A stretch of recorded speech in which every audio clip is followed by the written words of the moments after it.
quand il s'agit d'un investissement, comment vous faites pour gérer la peur de perdre votre argent dans un investissement? Il y a d'autres qui vont finir leur vie d'entrepreneur, ils n'auront jamais 8 millions par mois. Si tu peux faire de la polygamie, un bon levier pour pouvoir bâtir ton empire, fais-le. Le vrai business, c'est ce qu'on ne voit pas. Moi, je connais des personnes qui touchent 13 millions de Voilà. Lorsqu'on est entrepreneur, sur quoi est-ce que tu te bases pour choisir la femme avec qui tu vas partager, entre guillemets, ta vie? Avant, j'avais peur. Mais pourquoi je n'ai pas aussi peur de perdre? Parce que je ne mets jamais tous mes œufs dans un même panier. Commencer petit, croire au processus, il y a toujours un prix à payer. Sur argentlivre.com, lisez et changez de vie. Honnêtement, au début, j'avais peur. En fait, aujourd'hui, je n'ai plus peur. Je n'ai plus peur. Ça ne veut pas dire qu'il faut venir me voler mon argent. Parce que quand quelqu'un veut se moquer de moi, là, je vais très loin. C'est-à-dire, si j'investis avec toi et que tu voles mon argent ou bien tu détournes et qu'en plus de ça, tu ne reconnais même pas, je peux te faire... En fait, j'utilise tous les moyens pour te montrer que ce que tu as fait. Mais si je comprends que c'est quelqu'un qui a vraiment essayé et que ça n'a pas marché, ou bien que moi, j'ai investi quelque part, ça n'a pas marché, je n'ai plus peur de perdre. Avant, j'avais peur. Mais pourquoi je n'ai pas aussi peur de perdre? Parce que je ne mets jamais tous mes œufs dans un même panier. Jamais. Jamais. C'est-à-dire, ce que j'ai investi, que ce soit un business personnel ou bien un business avec quelqu'un, si j'investis l'argent là, sois sûr que si je perds ça ne change rien sur mon confort personnel. C'est très, très important de le dire. Exactement. Je suis tranquille, c'est-à-dire que si cet argent-là part, j'aurai de quoi Continue ta manger, vie. j'aurai de quoi payer mon loyer, j'aurai de quoi me déplacer. Donc, au début, quand on commence, bien sûr, on ne peut pas le faire parce qu'on prend plus de risques.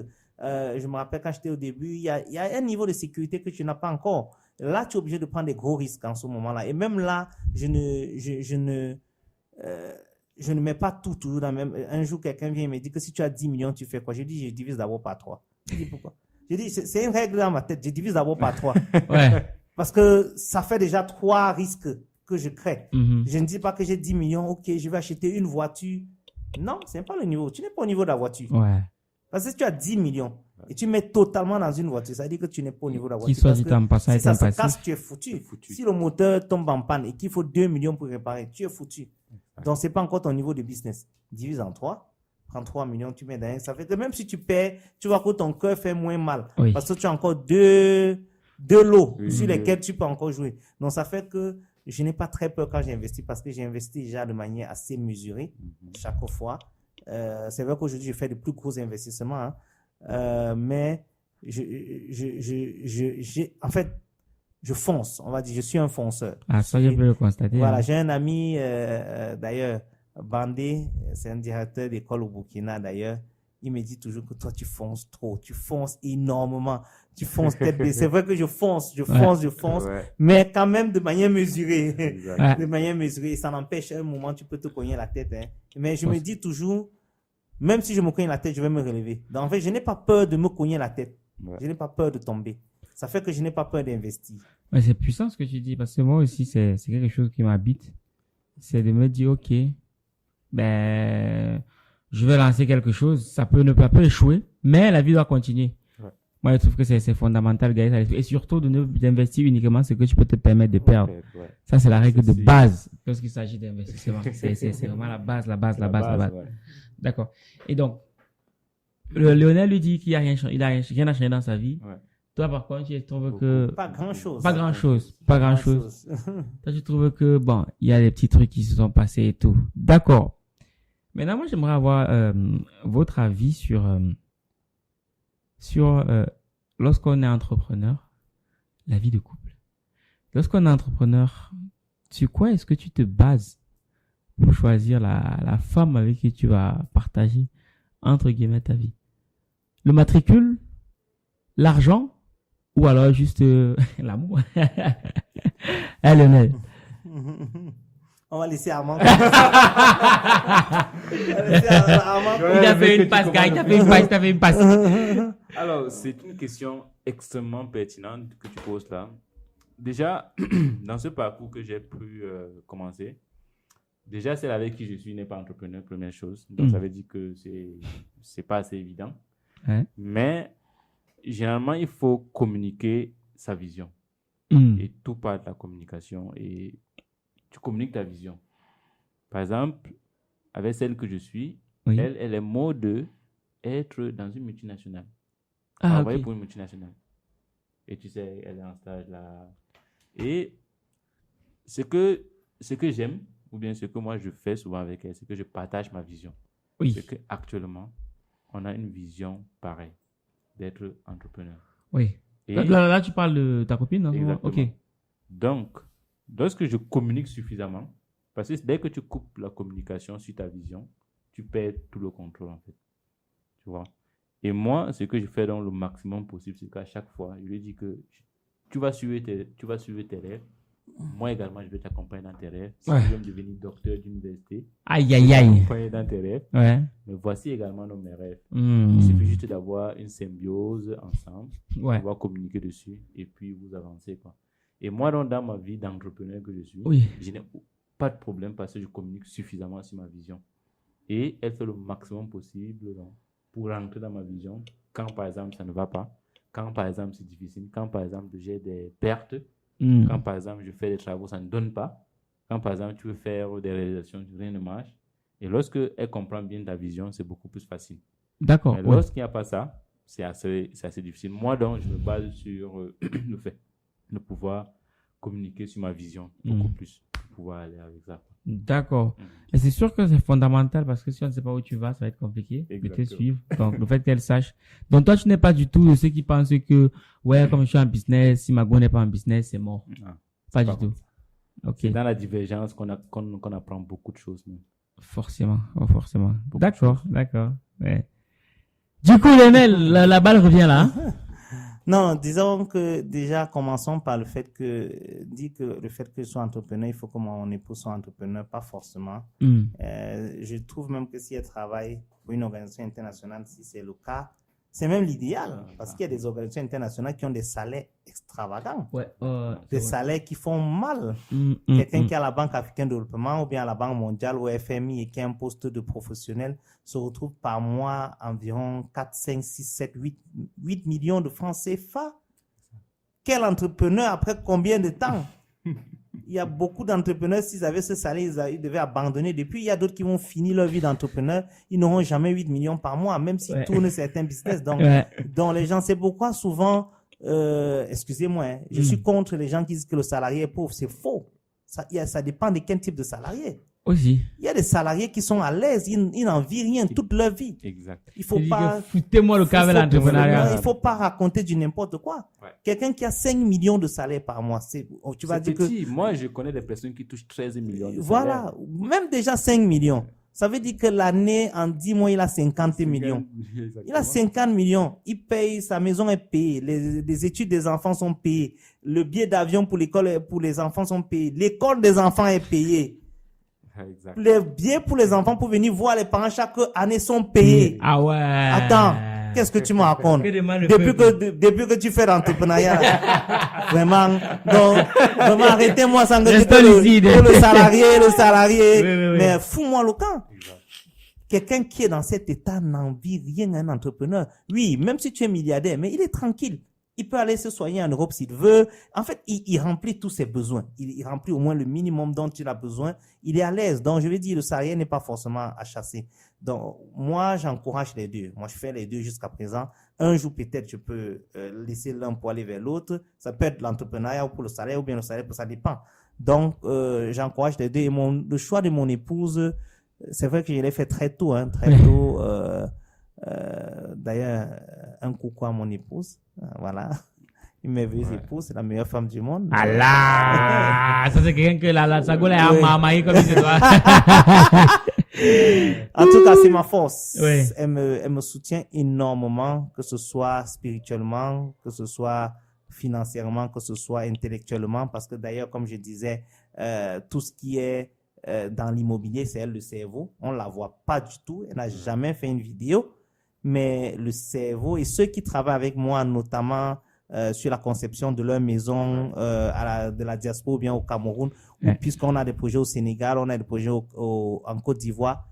Toutes les réunions, ils vont toujours voir qu'elle est là. Ouais. Donc, souvent, je fais la réunion, je suis devant. À un moment donné, je dis seulement que bon, ils entendent seulement la voix d'une femme qui commence à parler. Ils disent que bon, c'est ma collaboratrice. Certains ne savent pas que c'est ma femme. Ah ouais, la technique. Lionel est trop technique. Il est trop technique. C'est le cerveau. Donc, elle m'aide énormément. Elle est aussi salariée, mais elle est aussi dans l'entrepreneuriat avec moi. Donc, nous deux, on est à peu près heureusement, salariée, elle est consultante. Donc, elle a un peu plus de temps. C'est un peu plus flexible pour elle. Ouais. Mais ça m'aurait jamais gêné. Et moi, j'ai même toujours souhaité qu'elle travaille dans une organisation internationale. Le jour où je trouve un poste pour elle, attends, j'ai dit que va là-bas, moi, je vais trouver quelqu'un pour te remplacer. Ouais. Même si tu n'as plus le temps. Parce que c'est une source, pour moi, de revenus énorme qu'on aura. Imagine, chaque mois, elle me rapporte 5 millions ou 7 millions. Chaque mois. Même si mes business rapportent 20 ou 30 millions par mois, c'est quelque chose de plus. Je ne peux pas négliger 5 millions comme ça. Donc, oui, le choix de la femme est très important, le choix de l'épouse est important.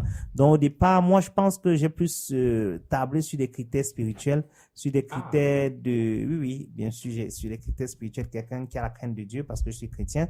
Donc, pour certains, ça veut rien dire, mais pour moi, c'est ma valeur. Donc, chacun a ses valeurs. Tout à fait. Voilà. Donc, c'était une valeur pour moi. Et j'ai tablé sur autre chose. Et sur le plan social, je regardais pas encore trop l'entrepreneuriat ou bien tout ça. C'était pas vraiment un critère pour moi. Ce qui est sûr, je voulais être avec quelqu'un avec qui je suis bien, quelqu'un qui me comprend, quelqu'un qui accepte, adhère et me suit dans ma vision. Ouais. Pas qui a sa vision, qui m'accepte, me suit dans ma vision. Et je pense que c'est le cas. Et quand on dit me suit dans la vision au départ, parce qu'il faut être intelligent dans la vie. Au départ, tu as juste ta vision. Donc, je suis là, je suis marié avec mon épouse, on évolue, j'ai fait mes business comme d'habitude. Et elle a fait une partie des études en architecture d'intérieur. Après, je réalise que, mais pourquoi elle va rester architecte d'intérieur? Parce qu'elle veut entrer dans l'ordre des architectes. On lui dit non, il faut faire une autre école. J'ai investi, elle ne peut pas à l'école. Elle fait 4 ans pour ressortir. Architecte plein d'architectes d'intérieur, architecte de bâtiments et tout. Et je me dis, attends, ce qu'elle fait là, ça peut donner beaucoup d'argent. Ouais. Donc, j'ajuste ma vision. Et je dis, depuis tu vends les sucettes, tu vends les pains, tu vends ceci. Construis des maisons, mon gars. Tu as le cerveau à côté de toi. Tout. Donc, moi, je me dis, c'est ça la vision. La vision s'ajuste en fonction de la personne avec qui on est. Parce qu'il y a certains hommes, ils se disent que non, je ne suis pas ma femme, je ne suis pas ce qu'elle fait. Non, pourquoi? Du moment où on travaille ensemble, on s'entend, on a un certain équilibre. Je peux dire qu'on est parfaitement heureux. On a aujourd'hui, j'ai plus quand même 11 ans de mariage ou 12. Oui, quand même. Oui, ça commence à faire. Je peux t'assurer qu'on est parfaitement heureux. On n'a aucun souci. Ah ouais. On est en symbiose sur presque tout ce qu'on fait. Aïe, c'est beau, l'amour est mou. L'amour est mou. Et j'ai dit souvent aux gens, je lance souvent un défi aux gens, je dis, si tu veux savoir si je suis en symbiose avec elle, va lui poser un problème. Viens me poser le même problème, on est dans 2 pièces séparées. La même réponse. On va te donner pratiquement la même chose. Ah ouais. Quel que soit ce que tu lui dis. Et quel que soit. Et tous les domaines. La thématique là, justement, ça m'amène à poursuivre en mode polygamie et entrepreneuriat. Qu'est-ce que tu en penses? Qu'est-ce que tu en penses, Lionel? Pourquoi parler un peu? Non, ça commence par toi. Quoi? Est-ce qu'il faut être polygame? Non, il dit polygamie et entrepreneuriat. Qu'est-ce que tu en penses? Est-ce que la polygamie peut être quelque chose qui va freiner? C'est quelque chose de bien. Voilà. Qu'est-ce que tu en penses? Tu parlais justement du cas où tu es en symbiose avec ta femme. Quoi. Oui. Bon, si il faut répondre sur le plan, il y a plusieurs plans. Sur le plan social, ok? Sur le plan social, est-ce qu'un polygame, si quelqu'un est polygame, c'est ça, est-ce que ça peut marcher avec l'entrepreneuriat? Je ne sais pas si ça peut marcher là pour qui ça marche. Okay. Mais maintenant, qu'est-ce que ça donne? Est-ce que c'est quelque chose que tu recommandes? Si oui, si non. Moi, je me dis, si tu es polygame, pourquoi pas?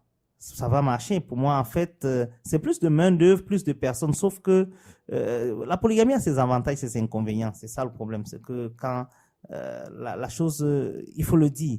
L'un des aspects néfastes de la polygamie, c'est que lorsque tu amènes une deuxième femme, une troisième femme, la deuxième ou la troisième va commencer à faire des pratiques. Malheureusement, on est dans le contexte africain, il faut pas se mentir. Ouais. Elle va chercher à être plus aimée, elle va chercher à avoir peut-être, elle dit je veux que ce gars m'aime plus. Elle va commencer à aller faire des pratiques bizarres. Et c'est ça le danger de la polygamie. Si on pouvait éviter ça et être dans le type de polygamie que nos parents avaient. Oui. Déjà, c'est ta maman même, c'est même la femme qui part chercher la deuxième femme. Ça faisait plus de main-d'œuvre. En ce temps-là, ils avaient besoin de plus de personnes. Ils avaient plus de cerveaux. Et les personnes, tes enfants sont tes premières ressources. Ouais. Donc, quelqu'un qui a 20 enfants, attends, c'est 20 ressources. Ça veut dire que si tu as même 20 sociétés ou bien 10 sociétés, d'ailleurs, même que tous les enfants ne vont pas travailler avec toi. Peut-être tu vas pouvoir repêcher 4 ou 5, mais imagine, tu as que 2 ou 1. Comment tu veux, et que le gars te dit non, moi je vais aller au Canada. En plus, tu as la malchance qui se marie même avec une blanche là-bas, il te dit que tes trucs d'Afrique là, Laisse-moi je ça. ne viens même plus. Ça ne me concerne pas. Ça m'a jamais concerné. Ça me concerne pas et ça m'a jamais concerné. Ouais. Donc tu vois un papa qui est là, il est seul, il n'arrive même pas à voir son avenir ou bien la relève Ouais. parce qu'il n'a personne. C'est triste, hein. Donc je n'encourage pas la polygamie parce qu'il y a beaucoup de dangers dessus, mais j'ai dit si tu es polygame, utilise ces ressources. Comment? Utilise ça à fond. Donc, chaque femme, tu les mets dans un business séparé. Ah oui. Oui, je connais, j'ai un frère qui le fait. Et c'est bon, pour le moment, ça marche.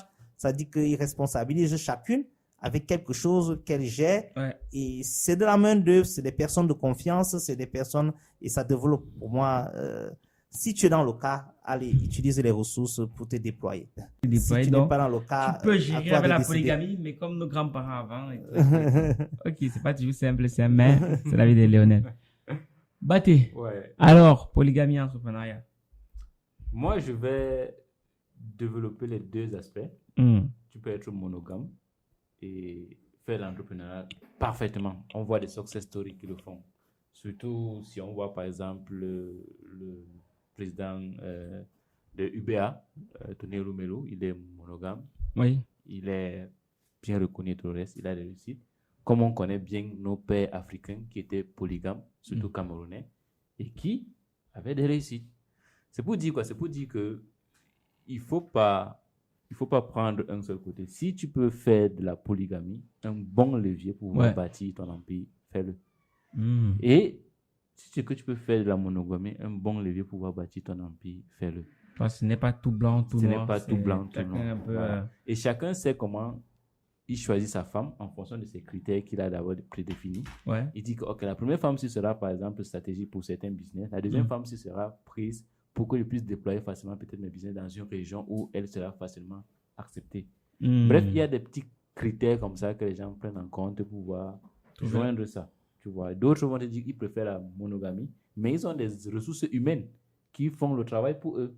Tu vois. Et moi, généralement, je ne prends pas vraiment trop parti. Si quelqu'un se sent bien dans la polygamie et qu'il reste avec ça et qu'il respecte tout ce qui va avec, à côté du côté néfaste que le grand bien là déjà, c'est juste ça. Mais s'il est polygame et qu'il respecte et qu'il gagne de l'argent, qu'il continue. S'il est monogame, qu'il continue. Ouais, okay. C'est le résultat qui compte en fait. Le résultat qui compte. Voilà. Et que pensez-vous de la citation qui dit, retenez-vous, le vrai business, c'est ce qu'on ne voit pas. C'est vrai. C'est vrai, mais encore. C'est vrai, parce que la petite expérience que j'ai, lorsque tu fais du business, il y aura toujours les problèmes qui vont venir de partout. Oui. Partout. Et généralement, lorsque tu discutes avec des personnes, tu te rends compte qu'il a toujours un certain fond là. Tu te demandes, ça sort d'où? C'est un fonds qu'on sécurise. Et ça vient du business qu'on ne voit pas en fait. Et moi, il dit, je suis totalement d'accord avec ça. Parce que tu ne peux pas tout présenter. Par exemple, nous sommes en business, il y a des concurrents dans un secteur bien précis.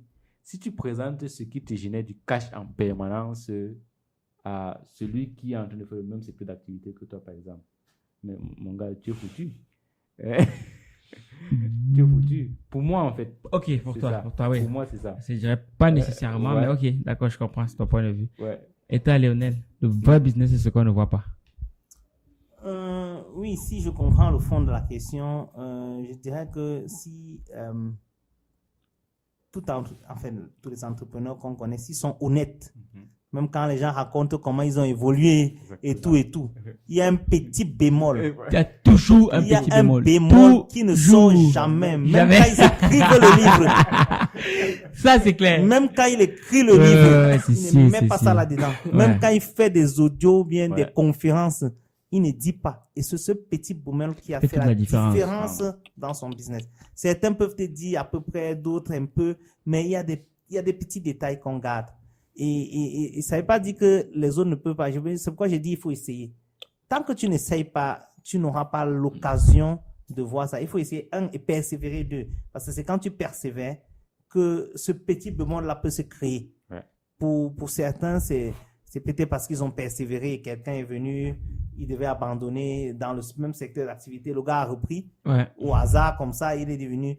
Pour d'autres, il y a une source, par exemple, dans le secteur dans lequel il y a un petit truc qui rapporte plus d'argent que tous les autres. Ouais, mais ça, on ne communique pas beaucoup dessus. 80-20, mais personne ne dit. Exactement. Il ne dit pas où il te prend les 80% de son chiffre d'affaires. Il communique là où tous les 20%.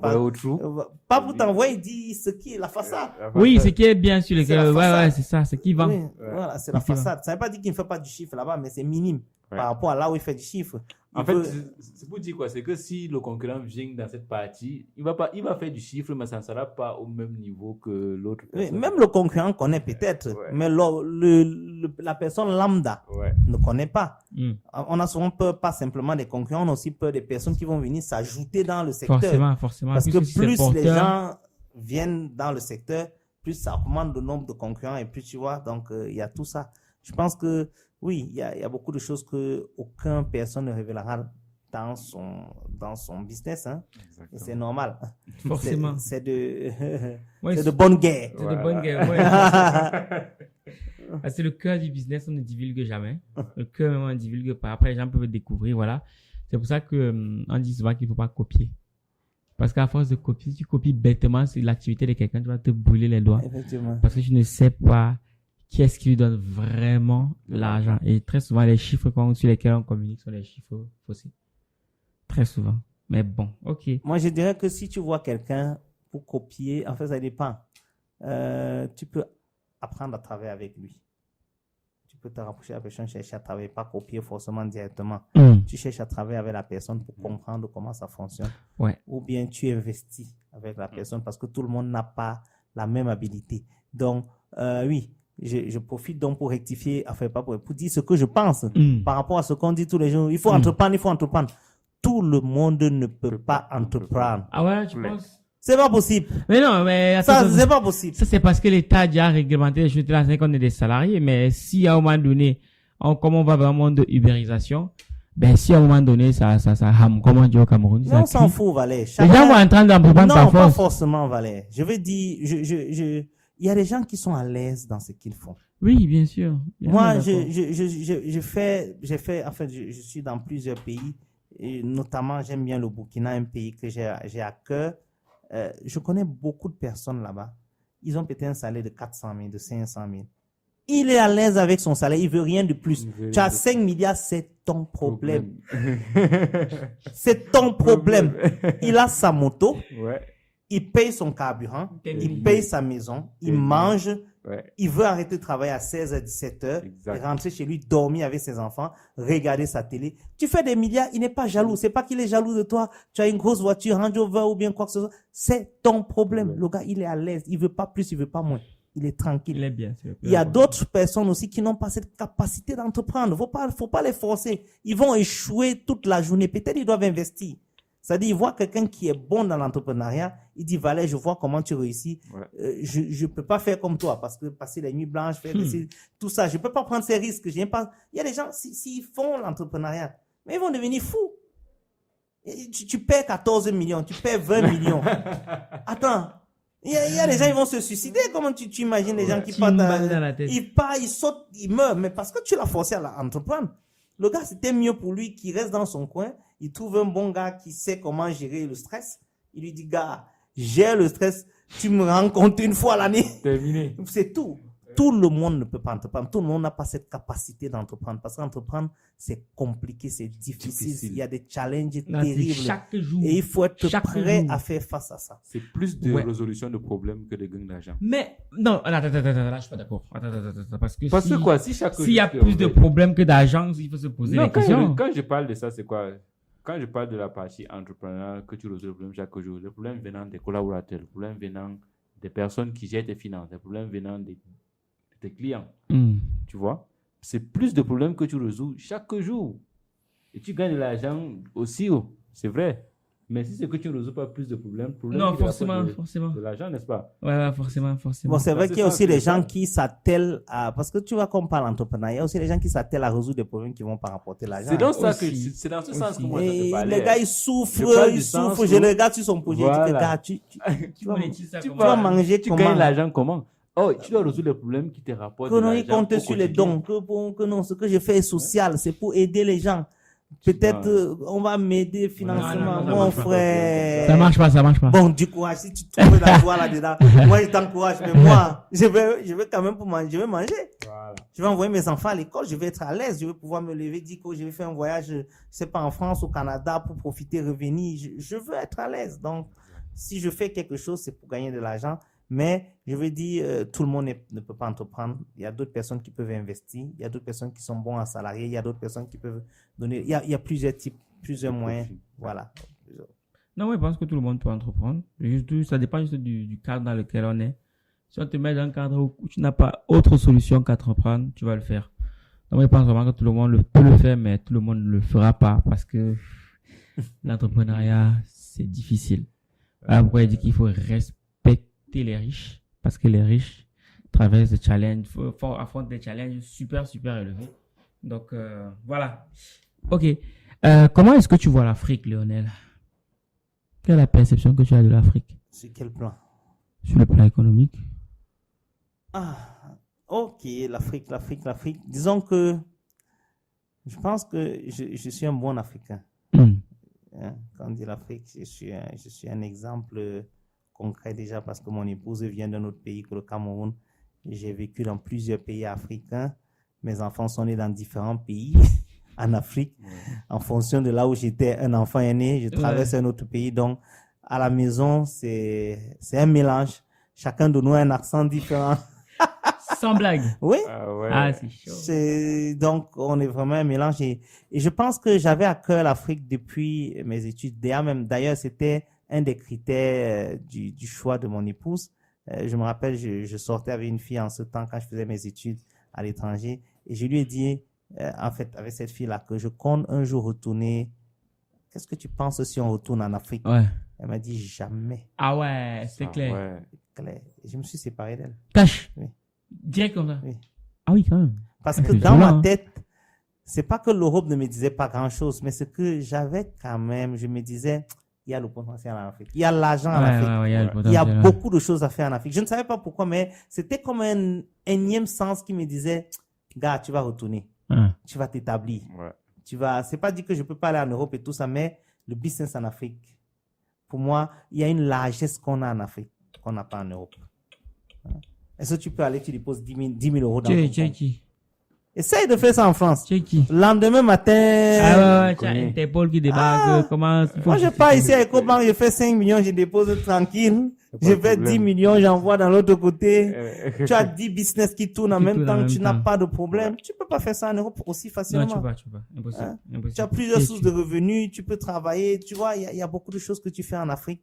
Que le business tourne en Afrique. Il y a beaucoup de choses que tu peux faire en Afrique que tu ne peux pas faire du tout en Europe. Je ne dis pas que l'Europe est meilleure que l'Afrique ou l'Afrique est meilleure, mais je trouve que l'environnement économique en Afrique, pour moi, est bien, est bon. C'est vrai que les autorités ou bien, si tu veux, nos présidents et tout ça ne facilitent pas encore la tâche totalement. On n'est pas totalement, parce que je suis, entre guillemets, assez panafricain. On va dire ça. Donc, en d'autres termes, je milite vraiment pour qu'on soit totalement libéré et qu'on ait le choix, qu'on prenne nos choix sur tous les domaines, parce qu'on a fait beaucoup de copier-coller qui nous embêtent, notamment dans les impôts, la manière dont on applique les impôts en Afrique. C'est totalement pas adapté à notre système. Ah oui, c'est du mimétisme sans même comprendre de ce qu'il en est. Sans comprendre. Eux, ils ont des responsabilités là-bas. ils appliquent ces taux parce qu'ils font un certain nombre de choses Ouais. et qui aident à réduire les factures d'électricité, à réduire les datas qu'on paye, à réduire ça. Et ça fait qu'ils peuvent payer ces impôts. Ouais. Nous, on fait copie, les mêmes taux, on vient appliquer ici, là. On n'a pas l'électricité est plus chère. N'a Et aucun Les sens. datas sont plus chères. Ouais. On n'a pas de route. Petit Ndokoti, pas d'échangeur depuis, c'est même honteux. Après, on va aller se comparer aux Ivoiriens. Petit Ndokoti, pas d'échangeur depuis combien d'années? Donc, on n'a rien qui nous facilite la tâche pour aider ceux qui entreprennent. Donc, c'est un environnement un peu compliqué en Afrique, l'économie. Dans presque tous nos pays, et même dans les pays comme le Ghana, la Côte d'Ivoire, qui se disent avancés, entre guillemets. Je dirais que c'est un environnement difficile, mais il y a encore beaucoup de facilité et il y a encore moyen de se faire énormément d'argent parce qu'il y a tellement de secteurs vides. Ouais. Et comme je dis souvent à quelqu'un, je dis en Afrique, si tu veux être riche, il suffit d'être un peu honnête, Ouais.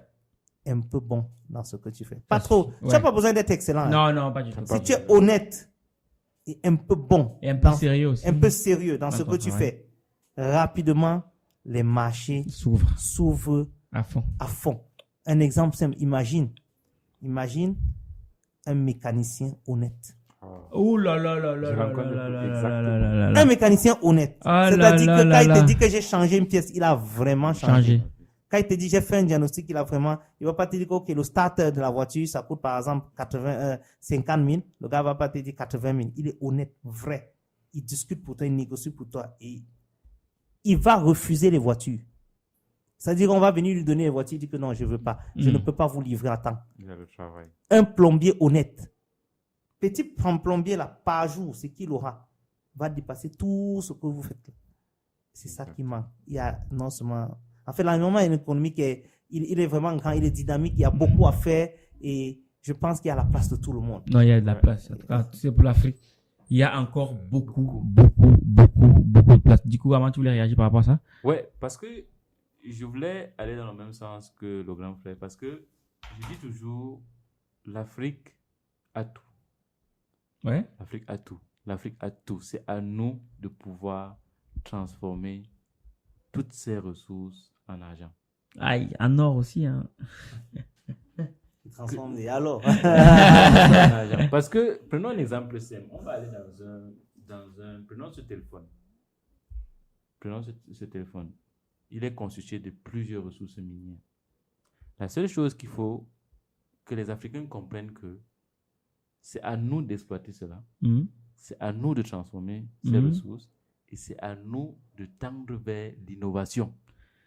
Ah, quand tu parles d'innovation comme ça, c'est compliqué, hein. Je sais.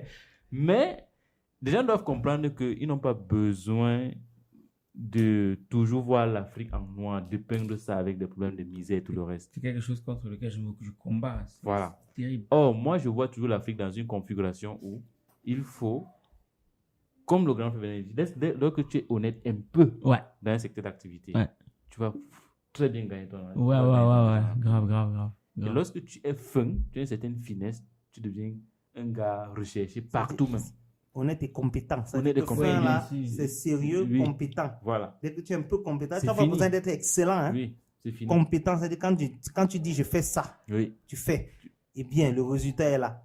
En C'est Afrique fini. ici. Non. tu vas gagner très bien ta vie. Non, mais je vous crois, parce Quel qu'en que soit le Afrique, secteur. on est dans un environnement où tout le monde est médiocre. Comme Koudel disait hier, Oui. nous sommes dans un environnement de tutoriel. Les gens ne prennent pas le temps d'approfondir leur connaissance. Quelqu'un veut construire une maison, il a regardé 2 trucs sur YouTube là. Il dit qu'il va Il devient maçon. Et Voilà. c'est vraiment C'est dommage. Les immeubles qui tombent et tout le reste. Exactement. C'est comme ça que les géomètres tracent les routes. Pourtant, ce devait être des urbanistes. C'est comme ça que les génies civils font les plans des maisons. Pourtant, c'est le travail des architectes. L'architecte. Au lieu qu'ils se concentrent sur les calculs de structure, il va dire que non au client. Non. Ça sert à rien. Moi, non, ça ne sert à rien de construire un architecte. Moi, je peux tout faire. Pourquoi tu as besoin de lui? J'ai déjà fait beaucoup de maisons. Mais il y a une petite touche fine que l'architecte t'apporte dans le fonctionnement de la maison, que l'ingénieur ne t'apportera jamais.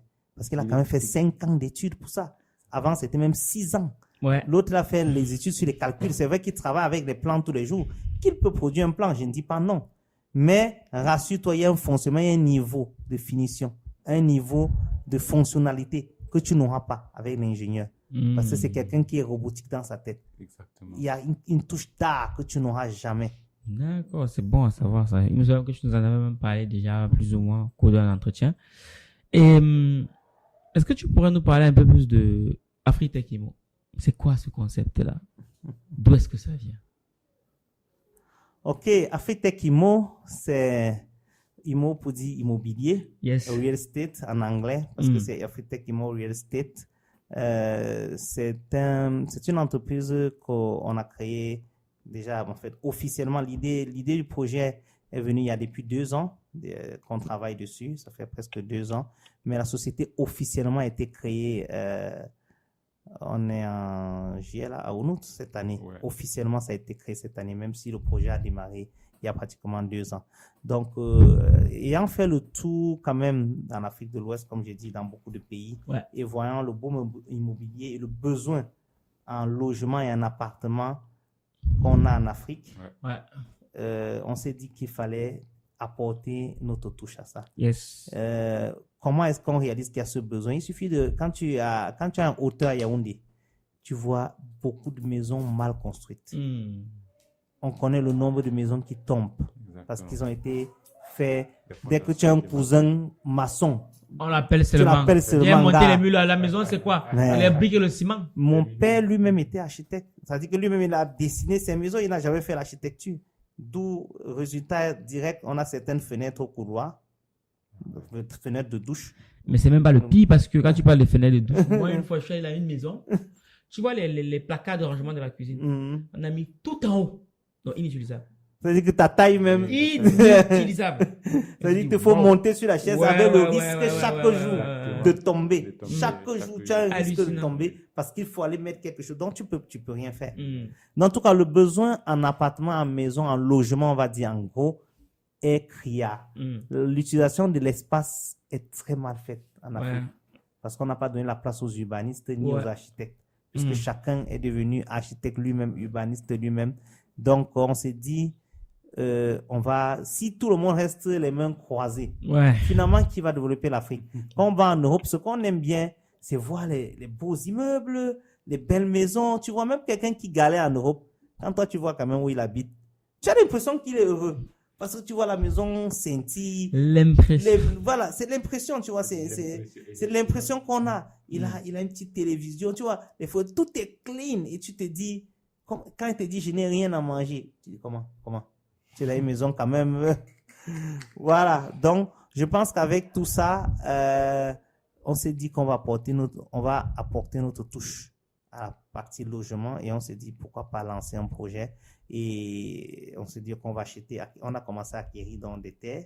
On a des terres à Douala, à Yaoundé, on a Moussadi, on a des terres côté Yaoundé, Mbandoumo, Mbala 2. Donc, on a un certain nombre de terres qu'on a déjà acquis jusqu'à présent et on a commencé des projets de construction sur ces maisons. Et à partir de janvier 2024, janvier 2024, on va commencer la vente des premières maisons. Donc, il y aura des immeubles, notamment à Douala, ce sera des immeubles d'appartements. On a commencé dans la phase 1 du projet. On s'est dit, il faut des appartements qui correspondent un peu aux besoins des gars de la diaspora. Pourquoi? Parce qu'il y a des gars de la diaspora, qu'est-ce qu'ils souhaitent avoir? Ils souhaitent avoir peut-être une maison, 2 chambres salon, studio, 3 chambres salon. Confort, sécurité. Voilà, qui n'est pas loin de la route, qui peuvent meubler, habiter quand ils sont là, et quand ils ne sont pas là, ils mettent en location courte durée. Donc, on s'est dit, on va essayer de bâtir, d'abord répondre à ce besoin-là. Et à Yaoundé, comme il y a encore beaucoup de terrain, à Yaoundé par rapport à Douala, on va plutôt faire des villas. Des villas à Yaoundé, et on peut faire des villas sur mesure. Donc, on fait une villa témoin qui permet aux personnes de visiter un peu. Et là, il y a l'espace tout juste à côté pour faire d'autres villas et qu'on peut ajuster en fonction de ce que le client veut. Il peut venir dire, moi, je veux plutôt ça, on peut adapter ses commodités. Voilà, on construit pour lui et on lui remet. Ou bien, il achète quelque chose qui est déjà en phase de construction. Donc, Yaoundé, on pourra aussi avoir des immeubles, mais plus tard. Mais dans la phase 1 du projet, à Yaoundé, on aura des villas, une série de plusieurs villas. Et à Douala, on aura des immeubles d'appartements de 2 chambres, 3 chambres. Et il n'y a plus d'espace, donc il faut aller en hauteur. Il faut optimiser le terrain. On peut avoir des studios et voilà, c'est ouvert bien sûr à ceux qui habitent localement, en fait, sur place au Cameroun, mais aussi aux gens de la diaspora dans cette première phase. Bien sûr, en phase 2, on prévoit faire des cités, hein, des grandes cités, oui, avec jardin, piscine, espace jeux, sport pour enfants, rooftop, bar, restaurant, ainsi de suite. Oui, on prévoit faire des cités et on a même déjà commencé à acquérir des terrains pour ça. Par exemple, à Banga Pongo, on a 1 hectare qu'on a déjà acquis et sur lequel on prévoit faire plus tard une grande cité clôturée avec toutes les commodités à l'intérieur, ainsi de suite. Donc, il y aura des mini-cités, des grandes cités qu'on fera avec toutes les commodités possibles. Donc, disons que pour le moment, on est à la phase 1 pour les appartements et les maisons, les villas.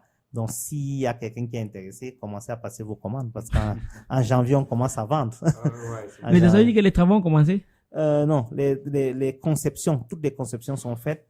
Les travaux commencent à la fin de cette année, mais on n'attend pas la fin pour vendre. Les premières personnes qui nous font confiance vont acheter à un meilleur prix.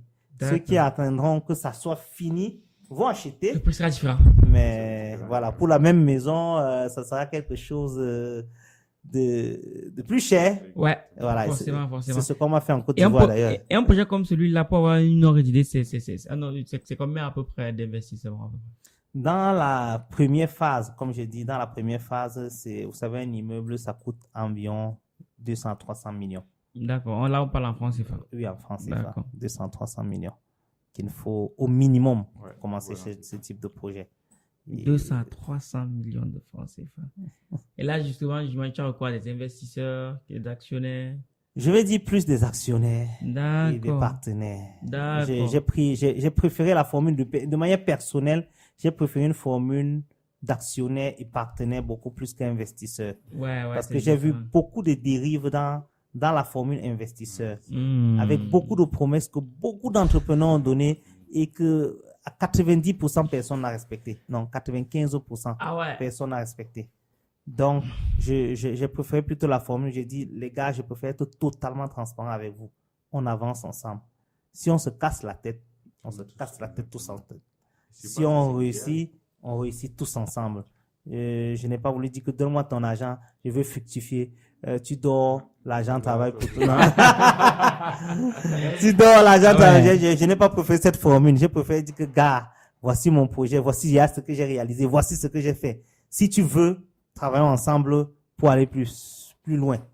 Voilà. Si tu veux voir mes réalisations, voici ce que j'ai déjà fait dans plusieurs domaines. Donc, si tu me fais confiance, allons-y. Et je pense que j'ai eu plusieurs personnes qui m'ont fait confiance et qui m'ont fait confiance. Et je pense que j'ai même eu plus de personnes que je ne voulais. Jusqu'à certains, j'ai dû... Tu as dit que non, c'est bon, on veut plus l'argent. Toi, je veux pas travailler avec toi pour telle ou telle raison. En fait, le choix, c'était... Il y avait des raisons pour lesquelles je pouvais bloquer quelqu'un, même s'il a l'argent. Le seul critère n'était pas de l'argent. Non, l'argent, c'est pas tout. Ça, c'est sûr. Il y a des gens avec qui on veut travailler en business et d'autres, ce sont des problèmes plus qu'autre chose.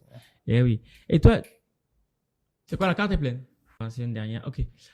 Et donc, Armand, toi de ton côté, Startup IME, est-ce que tu peux nous en dire plus? Qu'est-ce que c'est? Vous faites quoi là-bas? C'est quoi la vision? C'est quoi le truc? Alors, à l'entente de mes propos, j'avais donc dit que dans la Startup IME+, c'est une jeune entreprise qui a été créée, donc avec un statut simple, société à responsabilité limitée. SARL. SARL. Ouais. Et dans cette entreprise, on fait principalement du consulting. Ouais. L'audiovisuel, collecte, revente d'or, immobilier. Ah, donc tu as dit collecte, revente d'or, donc ça veut dire que non, on peut t'attraper, oui. On peut devenir riche en or. Tout à fait. Donc, voilà principalement les travaux que nous faisons. Ouais. Et là, maintenant, dans cette entreprise, on est en train de tester plusieurs business models que nous développons encore, à côté de ce que nous faisons déjà. Donc, plusieurs business models que nous développons. Et les business modèles que nous développons, c'est ça que nous allons créer encore de nouvelles entreprises avec. Et comme je vous ai dit, l'idée de pouvoir écrire, par exemple, le livre a été de pouvoir déjà mettre en avant les idées que j'ai. Ah ouais, c'est pas mal, c'est pas bête. Comprennent que c'est pas bête. Voilà où est-ce qu'on veut aller. Ouais. Et si vous comprenez la vision, ce sont ces business-là qui feront partie intégrante de toute l'entreprise. Quitte après maintenant de changer carrément le statut de l'entreprise, rendre ça dans un groupe maintenant, avec une société, avec un groupe avec société anonyme et avec plusieurs filiales, quoi, qui sont donc les entreprises qui sont en bas du grand groupe. Ah ouais, c'est Donc, bien. voilà un peu comment est-ce que nous sommes. Donc nous avons la vision, quoi. Ah ouais, c'est bien pensé tout ça. Ah ouais, c'est vrai que j'avais pas vu le truc comme ça, maintenant que tu en parles. C'est vrai que je t'ai jamais posé la question en plus. Ouais, donc, D'accord. globalement, c'est un peu ça. Voilà comment est-ce qu'on est en train de structurer la chose. Et on est en train de vouloir grandir et au fur et à mesure obtenir les résultats qu'on veut. Parce que pour moi, je n'ai pas voulu mettre les projets en même temps. J'ai d'abord voulu communiquer la vision. Chaque personne qui va se retrouver dans ma vision, par exemple, dans les différents business que j'énumère, les business qu'on peut développer et dans plusieurs pays. Ah. Vous voyez un peu, dans plusieurs pays. Ces business, maintenant, on va rentrer dans la structure qui va donc être donc soit une holding ou bien un groupe SA avec plusieurs filiales à l'intérieur. Ah ouais, le gars déjà pensé au truc. Un peu comme toi, Lionel. Hein? Un peu comme toi aussi, hein, avec ton truc de oui, il faut que ça vous rejoigne un peu là. C'est clair que je vais aller d'ailleurs holding, hein, c'est clair parce que c'est indispensable quand tu atteins un certain niveau d'argent. Ouais. Quand forcément, sinon je te fais tuer, fiscalement. Même s'il faut que tu vendes une société à l'autre, sinon que le logo d'une société appartient à l'autre société. Les compreneurs comprennent. Ceux qui ne sont pas, ils peuvent pas comprendre ce que j'ai dit.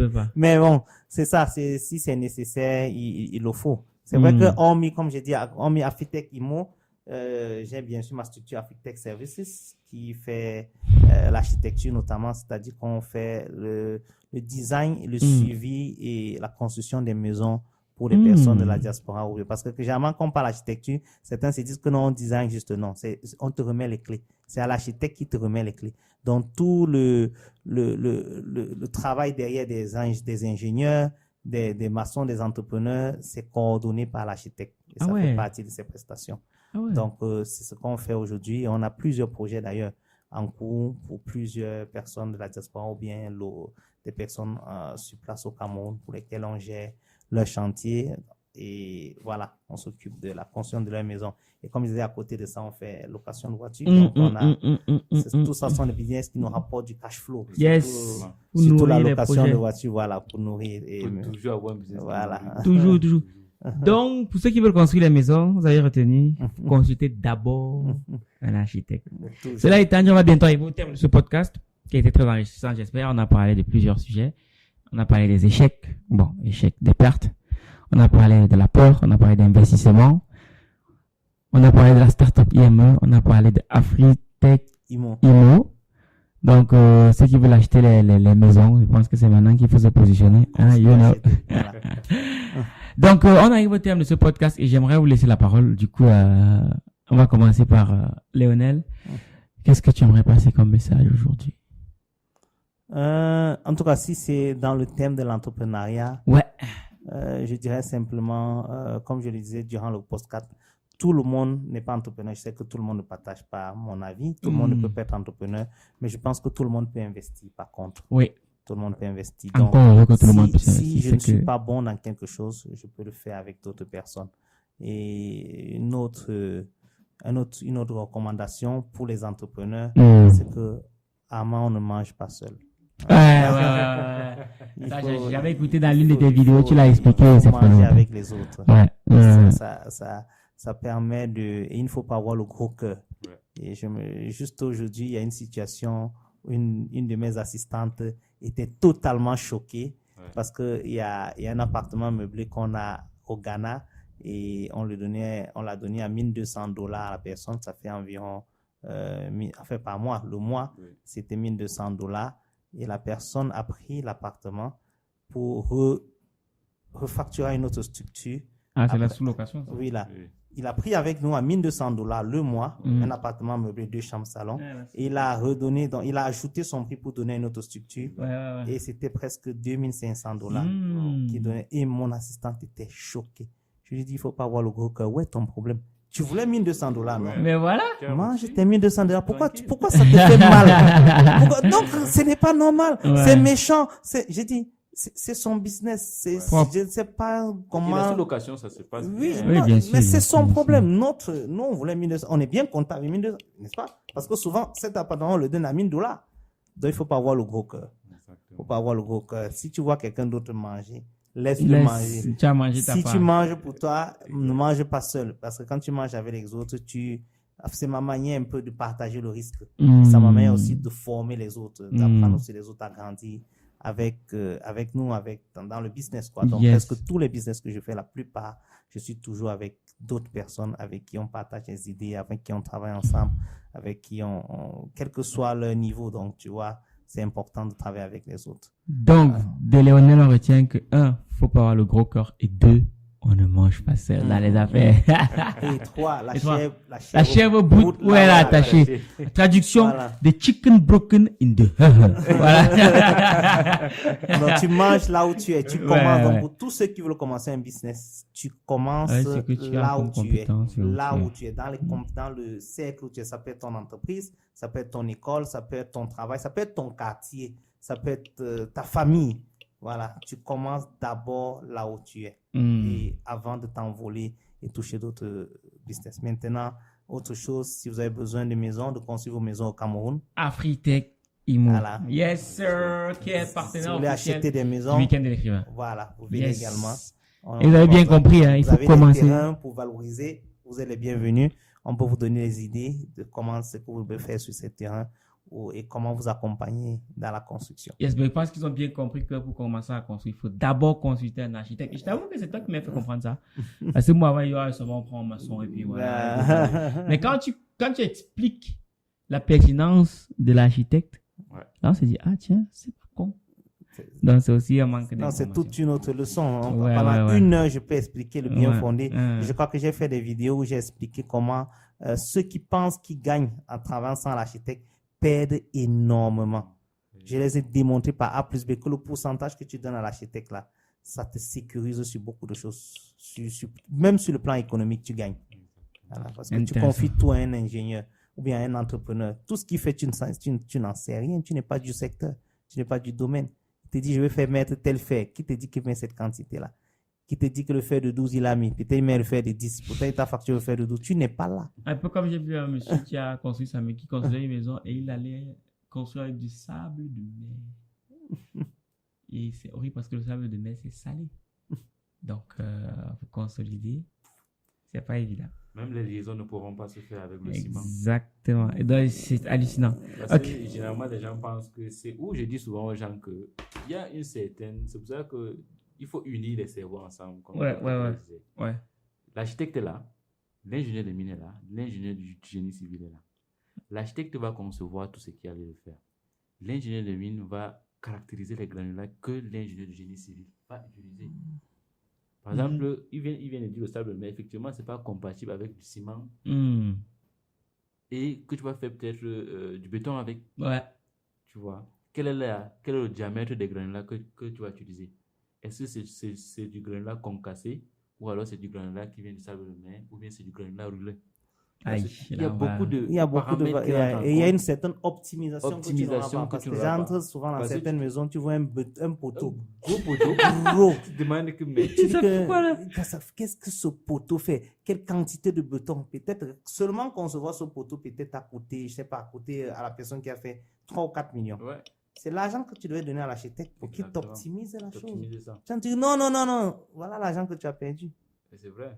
Tu as totalement perdu parce que tu n'as pas voulu optimiser. Puisque tu as pris un entrepreneur, lui, par sécurité, par mesure de sécuriser. Donc, il s'est dit que je ne veux pas que la maison tombe. Donc, il fait les choses surdimensionnées. Pas ce qui est nécessaire. Ouais. Il fait du surdimensionné. Mais le surdimensionnement, ça te coûte énormément. Ah ouais? Ça peut multiplier le budget de ta maison par 2. Allez. Oui. Puisque l'argent part dans les bétons et dans les poteaux et dans les fers et tout ça, c'est là-bas. C'est pas dans monter les parpaings. Ah oui, ok. Surdimensionnement, une mauvaise fondation, il peut aussi faire quelque chose de léger et ça tombe. D'accord. Ah, c'est bon. Surdimensionnement de manière simple. Donc, tu vas te rendre compte que pour créer une carrière, tu vas te rendre compte que quelqu'un va te dire qu'il faut construire une carrière. Or, de nos jours, on peut faire une carrière mobile. Ça veut dire qu'on vient avec les conteneurs, on soude, on pose, ça fait des bureaux. Et quand on finit d'exploiter le gisement, on démonte le conteneur. Ah ouais, quand la tête est malade, c'est le corps qui s'ouvre. Vrai. Ah ouais, très lourd. Et c'est ça à quoi sert l'architecte. D'accord. Ok. Du coup, le Mamaya Pro. Bon, pour moi, ça c'est le mot de fin. Ouais. Commencer petit, croire au processus, et il y a toujours un prix à payer. Ouais. Toujours. Commencez petit, croire au processus. Et sachez que vous paierez toujours un prix. Soit ce sera le prix de votre ignorance, soit ce sera le prix de la connaissance, mais il y a toujours un prix à payer. Donc, merci beaucoup, les gars, d'avoir accepté ce prêter au jeu de ce podcast. C'est le 2e au Cameroun que je fais. Donc, très bientôt, j'accueillerai sur ce podcast Madame Poney, qui a accepté de se prêter au jeu. Donc, ça arrive lundi, donc ça sera très, très piquant. Donc, reste connecté parce que elle va nous dire des choses piquantes. Et tu sais que son livre est déjà sorti. Donc, on va aller chercher les dernières petites bêtes pour la titiller un peu. Donc, merci beaucoup, Lionel. Merci beaucoup, Armand Baté. Et toi qui as suivi ce podcast jusqu'à la fin. Cela étant dit, on se donne rendez-vous à la prochaine vidéo. On est ensemble comme en décembre et on se ressemble. Minakano.